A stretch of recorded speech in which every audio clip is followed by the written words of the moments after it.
நமக்கு என்ன வேணும்? இயேசுப்பா மீது ஒரு நம்பிக்கை. இந்த பெரும்பாலுள்ள ஸ்திரீ இயேசுப்பா மீது நம்பிக்கை வச்சாங்க.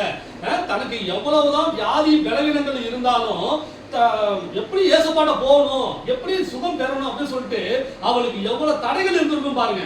அவளுக்கு வியாதியும் ஒரு தடை, ஊரும் ஒரு தடை, இயேசுப்பா முன்னாடி போக முடியாத அளவுக்கு ஜன கூட்டமும் ஒரு தடை.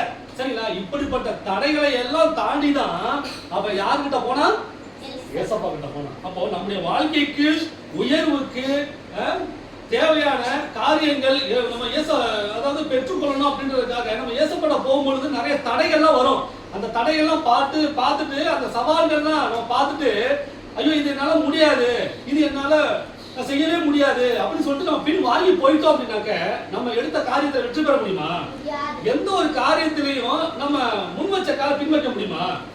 அப்படி பின் வச்சுட்டோம் அப்படின்னாக்க அந்த காரியம் வாய்க்கவே வைக்காது. சரிங்களா?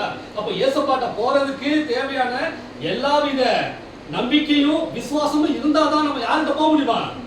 இயேசுப்பாவுக்கு தான் நெருங்க முடியும். இப்ப இவள்கிட்ட என்ன இருந்தது? நம்பிக்கையும் இருந்தது, விசுவாசமும் இருந்தது. அதனாலதான் எதிரில இருக்கிற எல்லா தடையிலும் உடைச்சு இறங்கிட்டு போனான்.